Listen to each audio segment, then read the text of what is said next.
So just out of curiosity, of the people in the audience who actually met Hugh Daniel, like everyone?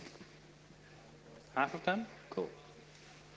So we might be telling you war stories that you've already heard, or if you have your own war stories, then we have a mic and we would love to hear them and save them for posterity.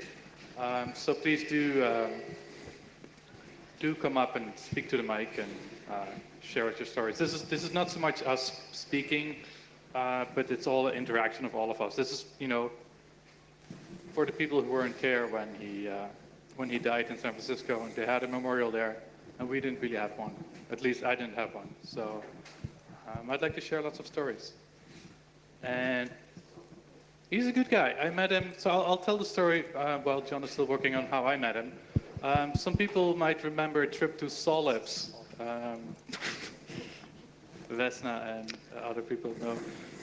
And the story is, our group of people had a sort of a pre-hacker space called the Hangout in Amsterdam, and we had a car with that group of people. And so we had two groups of people driving with a car. So basically, I owned a car and a half going to Solip. So by the time I got there, the other group of people who drove, I will not mention names, trashed the car so much that it couldn't drive anymore. And it was stuck on the camping area, basically not being able to drive. So me having absolutely no skills whatsoever in fixing cars in the middle of nowhere, sort of asked around my friends, and quickly everybody told me, you should find this big, loud American, he can fix anything. So I ended up finding Hugh, and he came to me, he walked up to the car, I told him what was wrong, he looked under the car, he wriggled something under the car, and then he told me, okay, now you should really drive very, very slowly to a mechanic, and these are the parts you have to replace. And the next day, that's exactly what we did. And so, I think my mic cut out then. And so that's how I first met him. And then, of course, walking around and talking while waiting for things and car mechanics, we started talking. And he's like, so Paul, what do you do? Well, I have this tiny ISP in Holland, and I'm playing around with little Linux boxes on floppy disks. One LRP for those people who know the Linux router project, also Linux router on a single floppy disk. And he basically told me, if you're having a 24 connection, because at the time that was pretty rare, like having a dial-up or like a leased line. Like I had a leased line 14K4 modem to my house, and nobody had 24-hour connections at the time. When we started talking about that, he's like, you should encrypt that. It's like, okay. So he said, yeah, I do this freeze-on project, and you should look at replacing it or adding it to your machine and doing that. So we ended up talking about it. It's like, yeah, well, crypto couldn't hurt, I guess. I didn't really see much use of it at the time, but I started doing that, and I'm not sure how much time was between that and the next round of IETFs and other conferences in Strasbourg and other places. But basically, Hugh and me ended up touring Europe for 3 months, going to various conferences, doing freeze-on work, and telling people how to do opportunistic encryption and how to encrypt the internet. And with the goal that John Gilmore and Hugh Daniel started up with trying to encrypt the internet. What was it again, John? 10% per year? Start with 1%. So unfortunately, we didn't make it.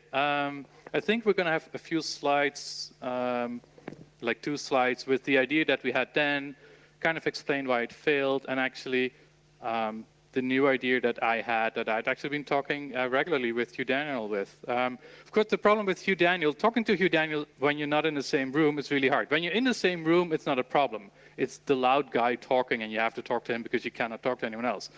But if you're continents apart, then it's a problem, because as probably many of you know who know Hugh, when you call him, he's going to say, okay, so we have no crypto going, so can we set up crypto? My gateway is here. Please set up your gateway with IPsec, and let's get this crypted. And then you spend 2 hours on the phone getting the crypto running, and then by the time you're done, it's like, you know what? It's time to go to bed. It's late. And the same with email. One of the things I realized is when Hugh Daniel died, probably the amount of PGP encrypted traffic in the world halved. Okay. And that's really, really sad. And he was really good at it. He basically, whenever you sent an email, he would go like, that's an e-postcard. Everyone can read it. You didn't put an envelope around it. You must encrypt it. Why are you doing this? You should use these tools. We made them. Install them. And then you could say like, yeah, but it's hard and it's slow and I have a big passphrase. And, even when I mailed John, I have learned the hard way that if I mail John an encrypted email, I will never get a response, ever. He's busy, I guess. so I send him plain text emails. You couldn't do that with Hugh. If you would do that, then he would get upset, and you would, in the end, lose more time explaining why you send a plain text email than just actually getting your PGP key and encrypting it. So he was good, and I'm really sad that that driving force, that crypto extremism, has lost a good fighter. And so one of the things I try to do myself is get crypto going, that it's easier for people, and take up some of the battles that he started. I always complained about him doing all the battles at once. So if you were traveling with him, then you couldn't do anything that needed to show an ID for, that needed a credit card. What other things couldn't you do with him? You couldn't go to many places with him. Is Hinde here somewhere? Hinde and other people, I think Liz was part of the organization as well, did a gig in Amsterdam at the Paradiso. What was it called? The next 5 years? The next 10 years? Something like that. They put in a fake fingerprint reader security system and invited a couple of hundred people to go there. And all of what they were doing is just monitoring and see how many people would object to this. So I was looking at it from like the first, second floor at the Paradiso, and everybody was just doing it. Everybody was just getting frisked. Everybody let their fingerprints be taken. I think there was a fake iris scanner as well. And everybody did it. And then Hugh was staying with me at the time, or with Vesna, whoever's house it was, the landlord didn't agree. So at some point we called Hugh and it's like, okay, we need to really get someone who's going to refuse this. So I called up Hugh and said, Hugh, you need to come. This is a great party. It's at Paradiso. Go there now. And so I remember being there with, I think it was Jure and Alex Leheuy. And we watched Hugh make a mess and explaining to everyone there why he will not give his ID to enter. He will not get fingerprinted. And it's sad to realize that it's only one guy out of like hundreds of people who actually refused to do this. But then on the other hand, I'm not really ready to take on that burden either, because I want to have a life, and that's why all of us are not doing these things in the same extreme. John's a little more extreme than me. But so again, I wanted to do something a little easier. So OTR has been designed by the cypherpunks to be a really friendly encryption method for instant messaging. Who here uses OTR? About half? Who here has encrypt always on and refuses plain text? For the record, one person. I'm not trusting this opinion entirely, but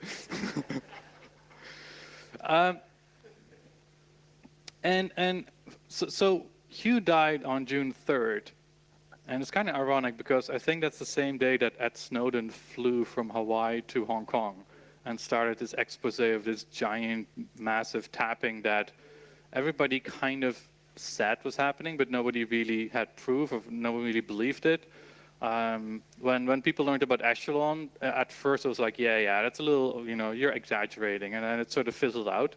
And now we're back, like this is version 2, and we're back at the same thing. And now we know that in 2008, the NSA was already able to log 3 days of total internet traffic before they had to cycle through the content and go on. Not just metadata or logging, no, every single packet in and out of the US in 2008 was logged for 3 days.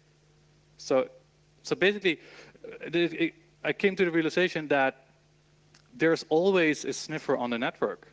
It's not just here the Wi-Fi where you have to be afraid of who's sniffing the network. No, when you send a packet over the globe, someone is guaranteed to copy it and analyze it and do something with it. And we really need to speed up this protection against this passive monitoring, this passive attacker. And so OTR is a really easy way of doing that. If you're using an IM client, please look for an OTR plugin or see if the OTR support is there, enable it, and start telling your friends to do it as well, and start the ball rolling. Now, this won't help you necessarily against active attackers, but luckily most of us are not targeted by the NSA. So we're pretty safe, but we can make it harder by at least encrypting as much as we do and making it as transparent as possible. And that's what I've been still trying to do. The opportunistic encryption we tried 10 years ago, it sort of failed. I'm trying to sort of restart that effort. And at the same thing, I'm trying to make PGP encryption and OTR usage easier. So I'm not sure if we have some slides for that at some point, but maybe I should let John talk for a bit while I have a sip of water, because I have no idea what Hugh did before when was Solips? 99? So I was actually at HIP. With Hugh, but I never met him, even though he was scanning PGP prints, OCRing, and helping export PGP.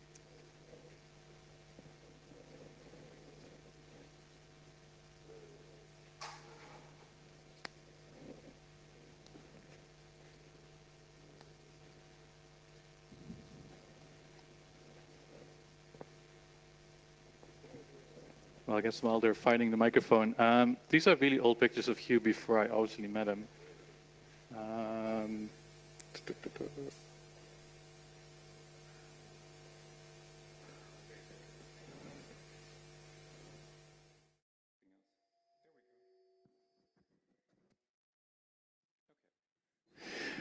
So, I first met Hugh when I was working at Sun Microsystems in about 1982 or 3. Hugh grew up in Ann Arbor, Michigan, and he was part of the Xanadu project.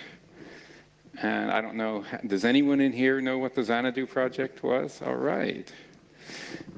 This was Ted Nelson's dream of hypertext, which was later realized in a much different way by the web.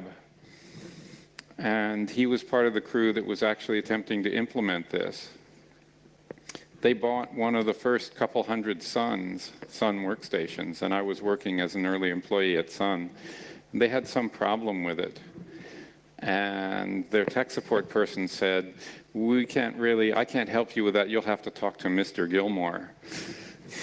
Because I was maintaining SendMail for them or something. And so he called up Mr. Gilmore, and he imagined this guy in like a suit or a white lab coat or something like that. And when eventually the Xanadu crowd moved out to the Bay Area and he met me, he was like, "Oh, you're Mr. Gilmore." And he and 4 other Xanadu people, who colloquially were known as Zanies, ended up sleeping on the floor of my bedroom for a month while they all found consulting jobs and found apartments and did all that sort of stuff. So that was my physical introduction to Hugh Daniel. But we were good friends. We were very good friends, actually, best friends for a while, both living in the Bay Area. And Hugh was one of the people who came to the first meeting in which the cypherpunks were formed, which was held at Eric Hugh's house. And Hugh was actually the guy who suggested that we set up a mailing list to stay in touch, which became the Cypherpunks mailing list and was administered by me and him on my servers. It turns out in between the Xanadu stuff and the Cypherpunks, he and I also started a software company along with one other guy. And this was a rather bizarre software company because Apple had made Macintoshes, and they were selling pretty well. And then Apple came out and said, we're going to port Unix to the Macintosh. This wasn't Linux, it was like way before Linux. But they did a port of Unix called AUX. And when they released it, it had no window system. It was a Macintosh, and all it had was like a scrolling serial terminal. And we thought, well, that's stupid. And so we took the Sun News window system and we ported it to run on the Macintosh, and we sold copies of it. We got licenses from Sun, which it was proprietary at the time. We tried to talk them into freeing it up, and they never did. And we must have sold 200 or 300 copies of this software, like one to everybody who bought Unix on the Macintosh. And the problem with our business plan was that we believed what Apple was saying. They said, Unix is very important to us. You know, it's going to be a big marketing push. We're going to sell a lot of Unix on the Mac. But actually what happened is they did the whole effort of putting Unix on it so they could sell Macintoshes to the government. The US government at the time had a rule that said, we will only buy hardware for computers if it's capable of running Unix, because they had been burned so many times by people selling them hardware that then only ran this bizarro operating system and could never be used for anything else, and they were locked into support endlessly, etc. So that was our failed business. And Hugh actually, long after the rest of us quit on that business, Hugh was the final employee who was still out there supporting the customers and shipping this Windows system on 11 floppies. So does anyone want to share one of their stories, or I'll just continue with another one of mine? Yes, microphone for the audience, please.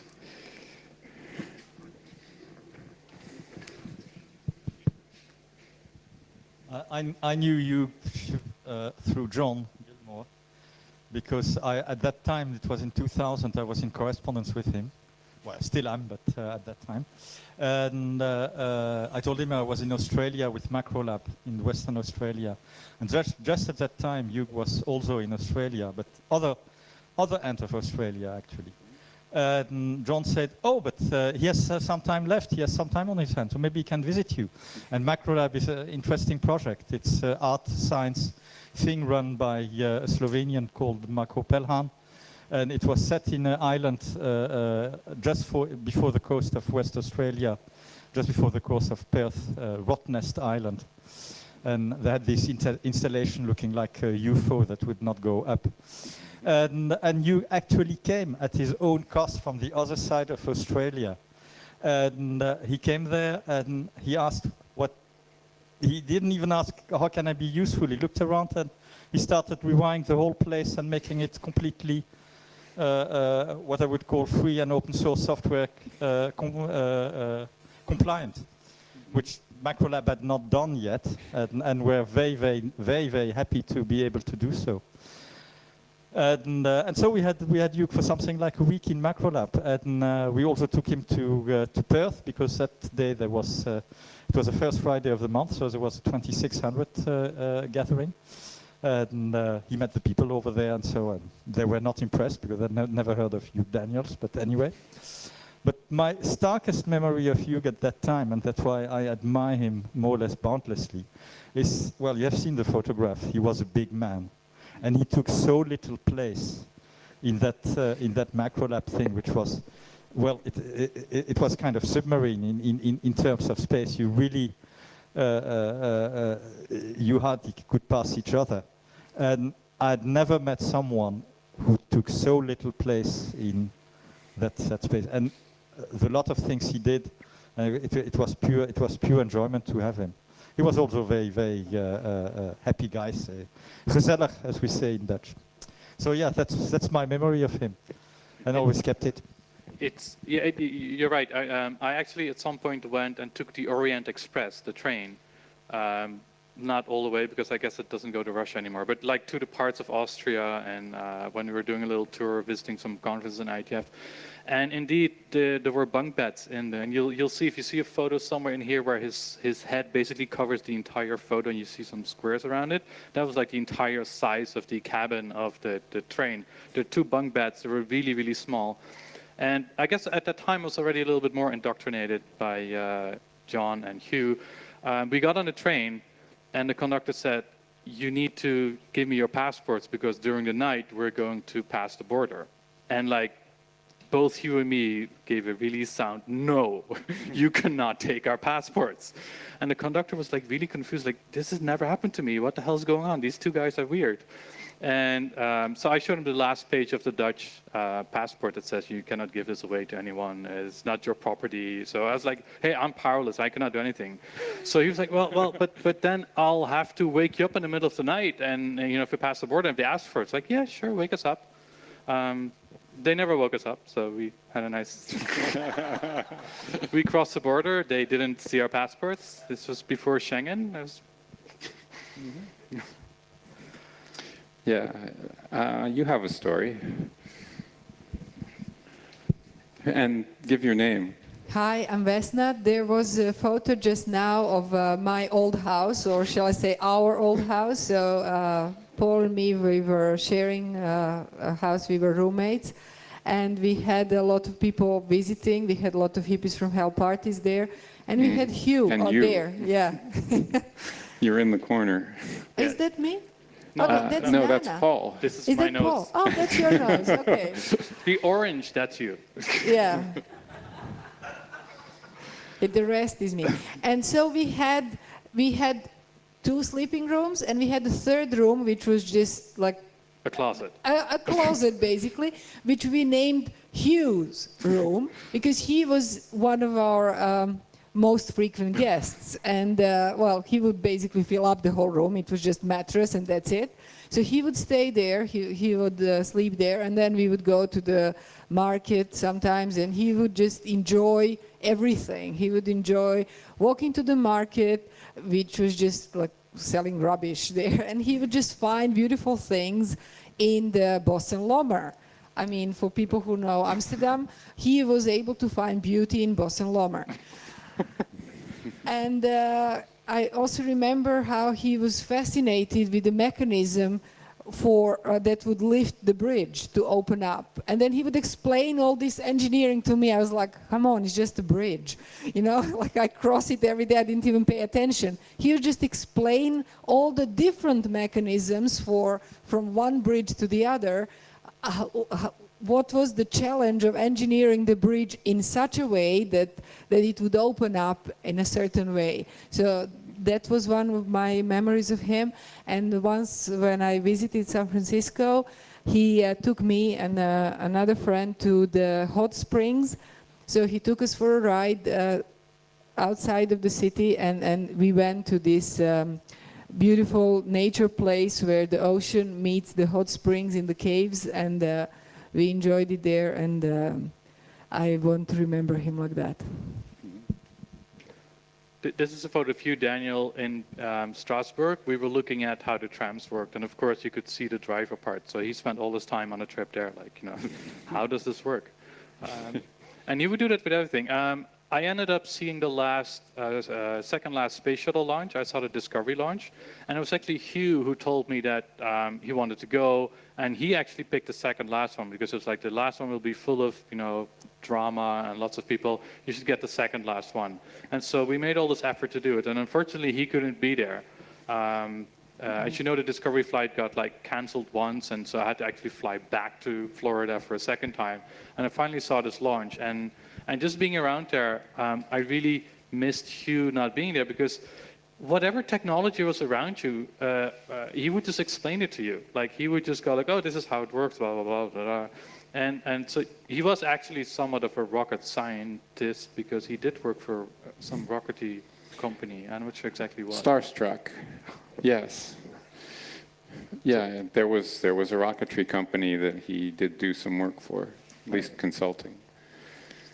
So I really missed him there, and you know, I did call him from the causeway when the thing was launching, and so we had a brief chat. And he was basically like, you know, this is the last time we're going to see a giant liftoff, because now we're going to launch smaller things, and it's not going to be as spectacular. And he did describe going there himself, I think 20 years ago before that, on the back of a pickup truck, when you could still just drive up to the causeway and go there instead of having these ticketing systems and airport security. Airport is another one of Hugh Daniels' terms. Mm-hmm. At least I come to think of it as Hugh Daniels. I don't know. The two of you spend so much time together. I don't really know I think who originated what. I think he invented a lot of these terms. Like he called Palo Alto Shallow Alto. And Menlo Park, which was the next town north, which he lived in at one point, was Mental Dark. Yeah. He was very fond of railing against what he called the Linux children, who kept putting out releases of Linux that did stupid things, in his opinion. And, you know, we have to teach the Linux children about this again, you know. Yeah, we also have a new, so FreeSwan has gone through a bunch of iterations and a lot of open source drama. It was called OpenSwan for a while, now it's called LibreSwan. One of the things that we did there as well is that whenever Hugh did something, he would get easily distracted. So when you would give him a chore, like run this test case, he would find other things to do. And if you have a Linux machine, that inevitably for him ended up recompiling KDE, because there was some bug somewhere and he had to recompile KDE. So basically, that became a term in our group friends. Like, if you didn't get your work done, it's like, no, stop recompiling KDE. Get back to what you're doing. Do your job. Don't get distracted. Yes, there's thousands of bugs that are worth reporting, but not now. Please stop. And he literally was recompiling KDE on his laptop all the time because there was some kind of bug in it. Yeah. Patrice? Mike? Because it was also so typical. I learned from Hugh the strange intricacies of the American constitutional system at home and abroad. And that was that Hugh would tell you all kind of things, but no, he would not tell you unless it was a public meeting. Because when it was a public meeting, then he was covered. When it was not. So when it was not, he would be liable for, well, at that time was not as bad as now, where you get for the Espionage Act, for any kind of thing, but still, there were some kind of penalties driving above you from the American government. Oh, then he would say, it was the export control laws about crypto. You weren't allowed to teach encryption to foreigners. unless it was a public meeting, in Yes. which case you were covered by the First Amendment. So we had public meetings all the time. We had to convene a public meeting and open a public meeting and have a public meeting, and then you would talk to us. Another thing I noticed after Hugh actually pointed out to me, this is Hugh in front of an American embassy. You can actually tell the American embassy from all the other embassies. It's the one that's a fort, that needs so much security because the entire world hates them. Like, you can tell in any neighborhood, because normally the embassies are all together, you can tell which one is the US embassy just by looking at the building. The one that's reinforced, that can take, like, you know, a truck hitting it, that's the American embassy. And you would always look at that and go like, this is freedom. This is what we've done to ourselves. Yeah. Actually, it's worse than that in the States. If you see a building that looks like a prison, it's probably an elementary school. It's sad, but it's really true. They're like all surrounded by fences trying to keep the world out. One of the things I remember from you, or What's your name? Reinoud. Many of the people here probably were there 12 years ago at Health 2001. You held a talk, and well, he made a little theater before starting, like looking, okay, where's the emergency exit? Where should I run? And he started this talk by, "You all suck." And that was the talk, I think, about the Linux babies that had to be taught whatever the Unix community had done 20 years ago already. But that was typically him. He made he was not only a big guy, but also had a very big presence always. But he made it, and he made this point so clearly that 12 years later, I still remember it. So that was good. Mm-hmm. Yeah. Yeah, Hugh was a good teacher. He spent a lot of time around kids. He never had kids of his own, but he loved playing with kids and teaching them. He'd do this thing called Dr. Destructo. So he collected broken equipment of all sorts, but especially computer equipment. And then he would like tear it apart in front of a mess of kids and show them what was on the inside. So he'd like saw disk drives in half and, you know, take the covers off and have the kids unscrewing all the little things inside a laptop. It was pretty cool.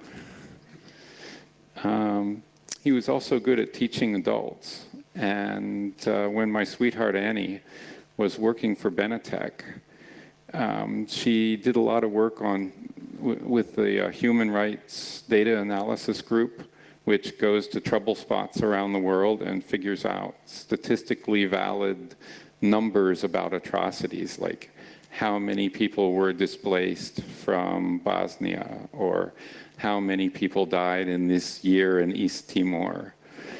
And so all the people who worked on this project needed to have good crypto on their laptops because they were carrying around sensitive data about human rights violations. And Hugh would come and teach Annie how to put crypto that worked on her Macintosh, which is something I would never touch because it was a Macintosh. Yeah.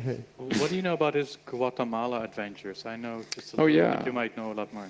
So that project also did a bunch of work on human rights in Guatemala, in the Central American country. They had 30 years of civil war that only ended in the 80s or early 90s.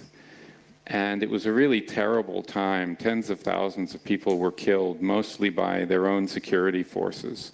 They wiped out a whole generation of the intelligentsia of the country, the university professors and the good students and all of that. And so they've had a bit of trouble climbing back out of that. But it turns out that records of that time were discovered. The police archives survived that period. And they were discovered in the 1990s after the police had told the UN, oh, we don't have any records.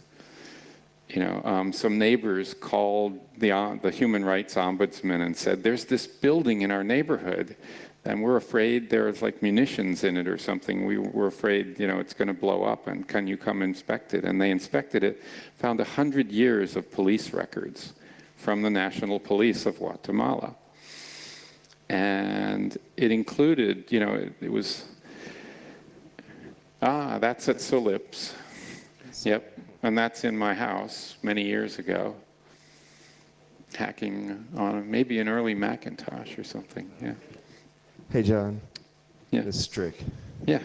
So I knew Hugh at the physical cypherpunk meetings throughout the 1990s. And, Oh, yeah. You're in a picture that's coming up, by the way. Okay. Yeah. You're in this one. There, yeah, okay. So this is a field in Hungary, and there was a total eclipse, and the line of totality crossed this field where there had, I believe, been a famous battle some 100 years before or something. Azora, I believe, was the name of it. But yeah, a bunch of cypherpunks and people went after the CCC camp in Berlin. So what I was going to say is I remember Hugh as being the person at the cypherpunk meeting that you wanted to be near. You would get the best stories. He was just fun to be with. And part of why I always looked forward to going to these meetings. I don't know if I've seen him in the last decade. You know, I've kind of wondered what was up with him. So some of my memories are a bit hazy.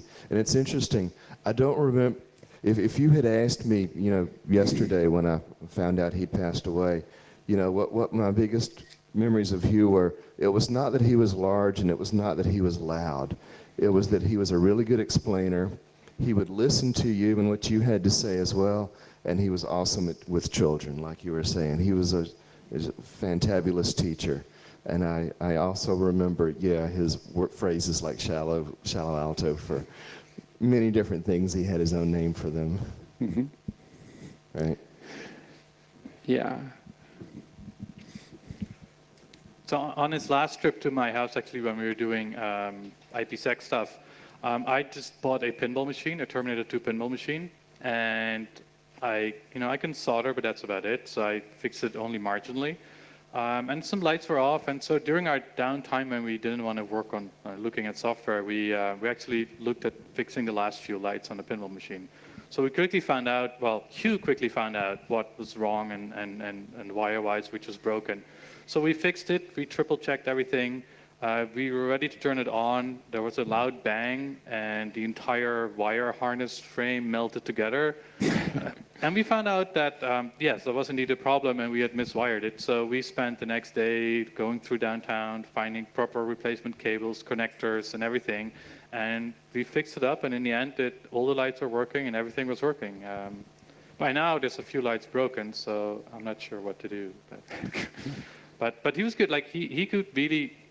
He fixed a lot of things, like from cars to computers to rockets, I guess. Well, he never did make it into space, but his body has been cremated, and some of the ashes are planned to go up in a space shot next year with a satellite that's doing a solar sail experiment. It'll be, I think, the second solar sail going into space.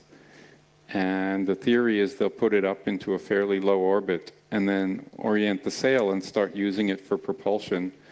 And after doing some testing in orbit, they'll take it out to one of the Lagrange points and see if it can do station keeping just using the solar radiation to keep it there. So that will cost about $12,000, and we've raised about $4,000 of that. If anyone wants to contribute to sending Hugh to the Lagrange point, please talk to me.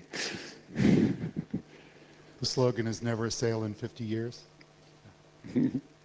I guess I saw Hugh on May 3rd at a party at Mark Lauder's house, and he was as large as life as ever, and you thought he would be there forever.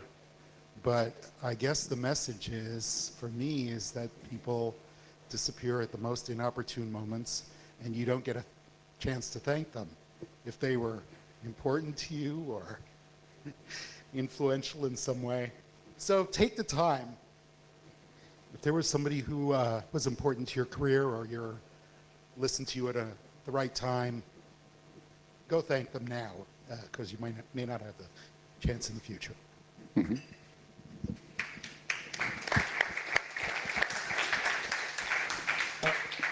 Let me actually continue that. The last couple of months in his life, I only spoke to him over the phone, but he told me he had vision problems, and it kind of freaked me out because he was a big guy. If you get vision problems suddenly, then that could be diabetes or something, and you should really look into that. And he didn't take care of himself. He should have taken more care of himself. He should have seen a doctor, and for whatever reasons, whether it was showing ID or not, he didn't do that. And I just really like to stress out to people, like, take care of your health. Go see a doctor, even if you have to show your fucking ID card. Like, they're not out to kill you. Like, use it. And I know the U.S. healthcare system kind of sucks, but just take care of your body. Just don't treat it like it's always going to be there. Like, treat it with respect. He was also. I'll continue going, until. If someone wants the mic, please let me know, because I feel like I'm talking too much. So just feel free to grab the mic. He was also pretty instrumental in the early DNSSEC and the early IPsec times. When FreeSwan was started and it wanted to do IPsec, one of the problems was that it had to distribute public keys massively. Because the whole goal was that two machines would never talk to each other before would talk encrypted to each other. So you'd have to publish this key. So there were two problems. One, how do you publish this key, and how do you put it in DNS? So that was one track. So we have to put it in DNS, and then we secure the DNS. That took like 15 years total. And then there was the part where the IPsec actually took the key and then started to do things. So even though we didn't really succeed at the second part... We have your slides on the screen now. Yeah, we could. I'll just leave it like this, I think. Okay. So we got one part right. That is, we have now a secure version of DNS where you can publish information and that people can verify in a really distributed way. It's not really dependent on one entity. There's a root key, but you don't have to trust it if you don't want to. And it's a really good way against passive attack. And as I've said before, it's really important these days because we know everything is getting copied. So his early contributions to the IETF, I was there today actually. The IETF closed today in Berlin. I was there the last week, and people remember him from his early contributions to DNSSEC and IPsec. And though he doesn't have an RFC on his name, he would be the guy that would throw in a wrench and said, "You cannot do this. This is totally insane. This is unsafe crypto, or you have to allow this or that." He was really instrumental. People really recognize the work he's done at the IETF. Unfortunately, he didn't really show up anymore in the last couple of years. But there were many people at the IETF that remember him. And I mean, he introduced me to it. I feel that I went from a little hacker in a basement to know these IETF people that, do protocol work that make computers work across the internet. And it's pretty important work to standardize that. And there's difficult people in there. And Hugh he was a difficult person, but he made sure that, we had good crypto, we had crypto agility, we have DNSSEC now, we have easy adding of new DNS records. And he was a key player in all of that, even though his name is not on any of that. He was a difficult person a particularly difficult person to employ. Because he just didn't like paperwork. And so he didn't like, when he was consulting, he would go and do the work, and then he would never send an invoice. And so you could never pay him. And I had numerous friends who, basically had to write the invoice themselves, get him to send it back in so that it could get paid.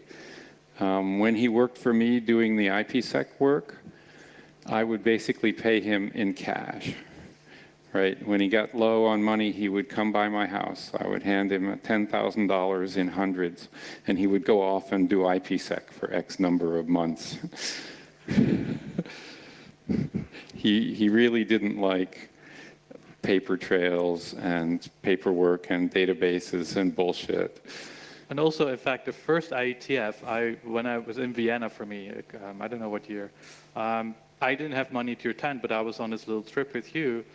And Hugh had backing of some rich guy, and so he had phone calls apparently, and he forced this rich guy's hand to pay for my very first IETF meeting. So thank you, John. You're welcome. I now pay myself, and I've sponsored people, so we're carrying this. Yes, pay it forward. That's the standard thing. Don't bother paying people back. Pay them forward. Help somebody else. Vesna. So it was about 10 years ago that I stopped seeing Hugh so often, and it coincided more or less with me getting children. And he was still around in 2003 when, 2000, when were you born? 2003. And I wanted Hugh to be godfather of my children. Mm-hmm. And spiritually, he was for a few years, but practically he wasn't because we lost touch. And I'm really sorry about that. He was the most principled person that I know, and that, I guess, it's a good thing and it's also a bad thing, because I think that did not help him to have an easy life, to have such strong principles and to suffer for them so much. I was looking up to him in that way, and I never wanted to do it that way. I was like, nah, Hugh can do it. He can have all the principles, and that's not fair. And I will still remember him as the most principled person that I know, and if I ever want to teach some principles to my children, I will remember Hugh. Mm-hmm. Yes, he was also one of the kinder people I knew. It turns out he had a lot of trouble in school. You know, he was always failing in school. He just didn't fit into the regimented educational system. And I think as a result, he had endless patience for teaching things to people outside the educational system. And so one of the things Annie wanted me to say about him was that she never knew anyone who could teach people complicated things about computers so kindly and without ever making them feel stupid.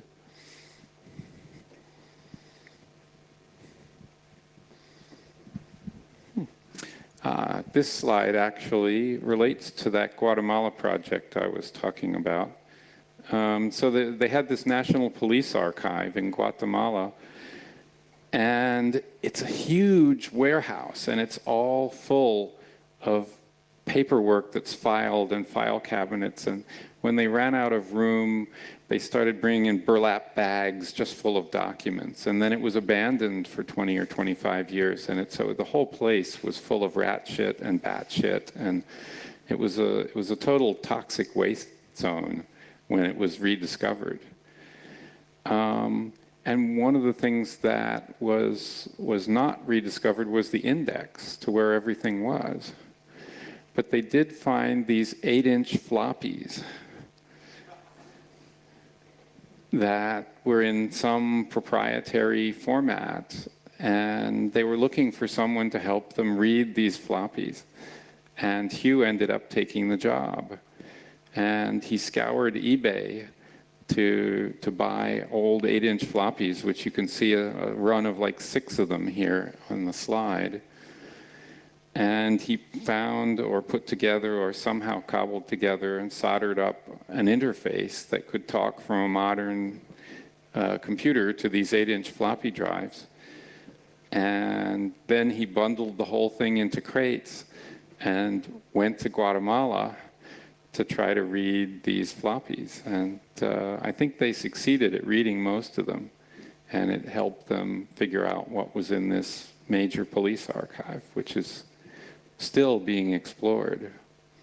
And actually it was used within the last year to convict one of the people who were responsible for the genocide. Liz? Yeah, I don't have a particularly good Hugh Daniels story, but I did want to say I didn't know the man very well. I met him at various of these hacker conventions. He was at a few parties, Hippies from Hell parties at our house.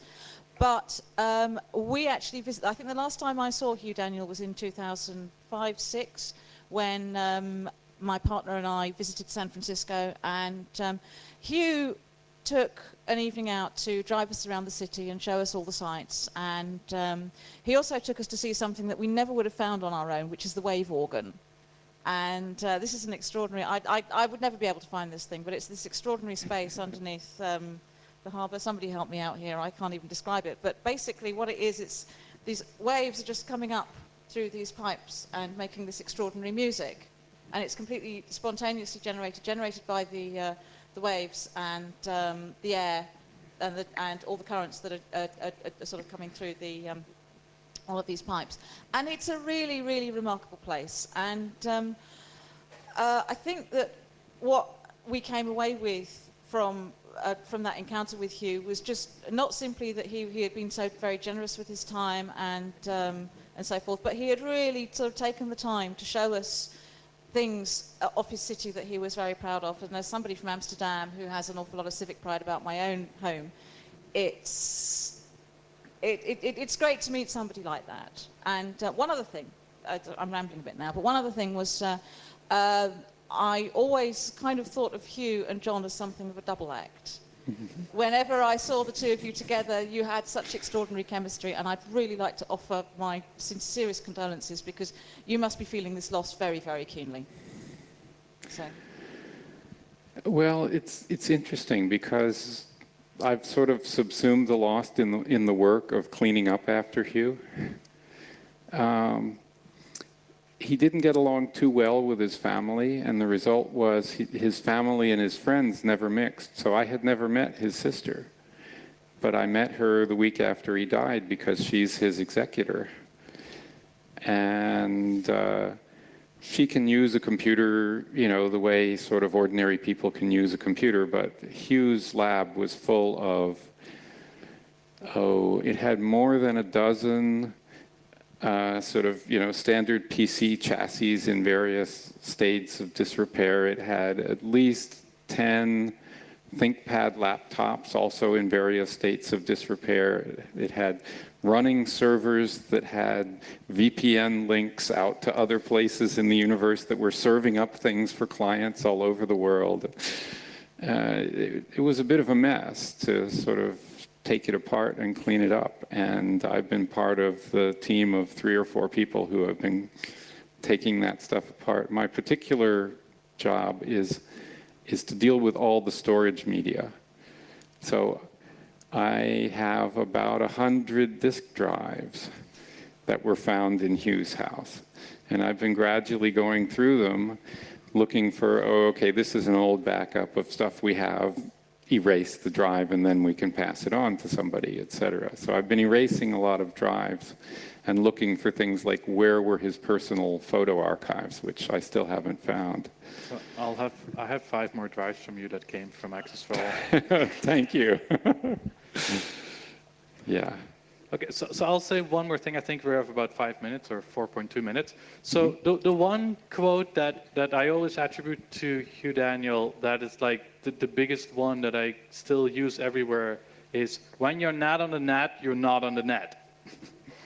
When you're behind a net and you don't have a real public IP address, you're not really on the internet. You're in somebody's walled garden being locked up. And he was very, very critical of that. And even though within the IETF, that is still something people go for, in more outside of that, people think they take it for granted. If you're behind the net and you have a private IP address, then that's a way of normal communication. And he was really, really against that, because once you're behind net, you lose the power to initiate connections to the world, to be recognized as a full peer on the net, and you become very susceptible to censorship, filtering, and other things. And it's really important that you have your own public IP address when you're on the net. So when you're not on the net, you're not on the net. Vesna. Hugh took part in the movie Hippies from Hell. And he gave the best definition of what the hacker is that I still cherish and reuse. His definition of what the hacker is recorded in this movie Hippies from Hell, and you can download it for free, you can watch it. It's a history of Hippies from Hell. It's been 10 years now since that movie was made, and there is a beautiful movie of Hugh in there, and that's also something, a way to remember him, to watch it again. Thank you. Yeah, go ahead. Sorry. One thing, if someone has the recording of the radio interview that Hugh gave at, I think, HAR, he gave a really long interview, or maybe it was Hell 2001. There's a long radio interview with him, and I really like the audio from that. Mm-hmm. Okay, any last remembrances? I guess we're done then. Thank you all for coming.